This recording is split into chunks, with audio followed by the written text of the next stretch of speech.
What's going on, gamers? It's your friendly neighborhood Necro Ninja here, and today I'm going to help you get ready for Lightfall.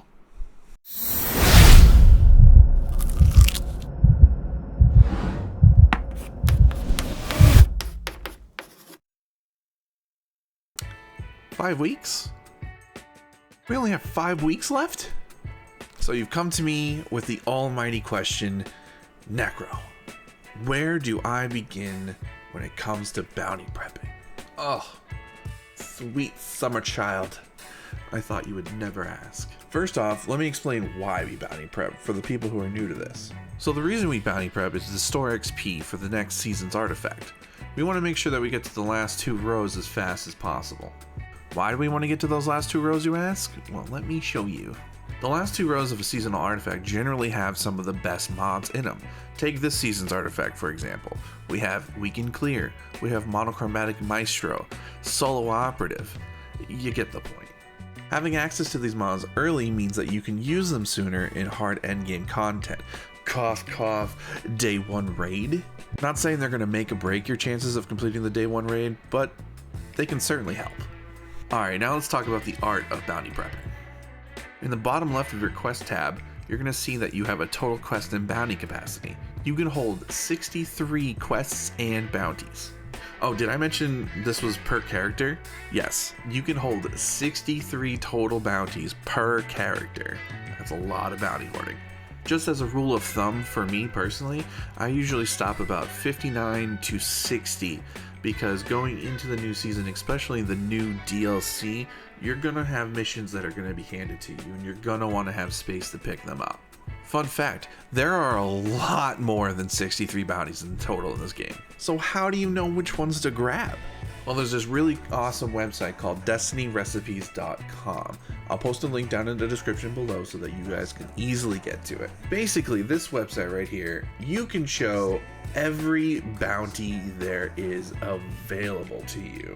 And it even shows you which ones that you've already collected and completed.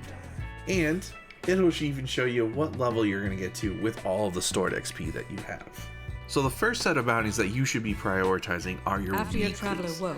Now here I am in front of Petra because she actually has 2 weekly bounties that you can pick up right away. The Ascendant Challenge and the Gateways Between Worlds. All of your weekly bounties are going to have that XP++ as a reward. That means you're going to get 12,000 XP points out of it. The next step down is going to be your XP+.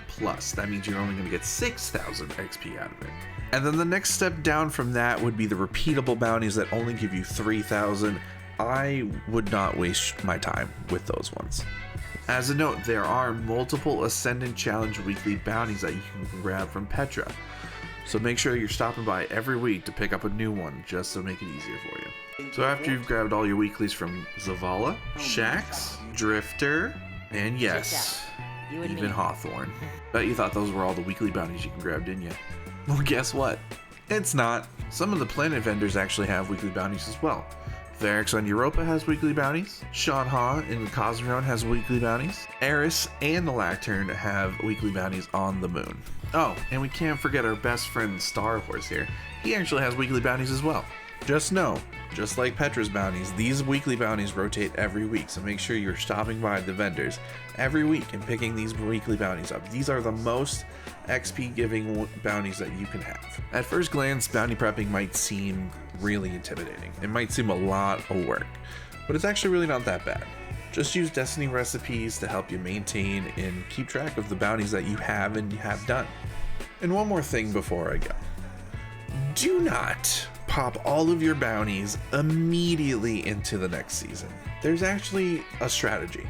First, you're going to want to get your level to level 5 so you can get the small fire team XP boost out of the seasonal pass.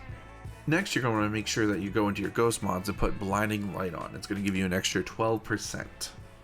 And lastly, make sure that you're in a fire team and then you go to some place like the tower or the helm so that you can get shared wisdom. Pop them all together and you should be good. Alright guys, I hope you enjoyed my quick little rundown of how to bounty prep and what to look for. If you did, make sure you leave a like and a comment, and don't forget to subscribe. Oh, it would mean a lot to me. I appreciate you guys. I will see you guys next time. Love you. Mwah. Kisses.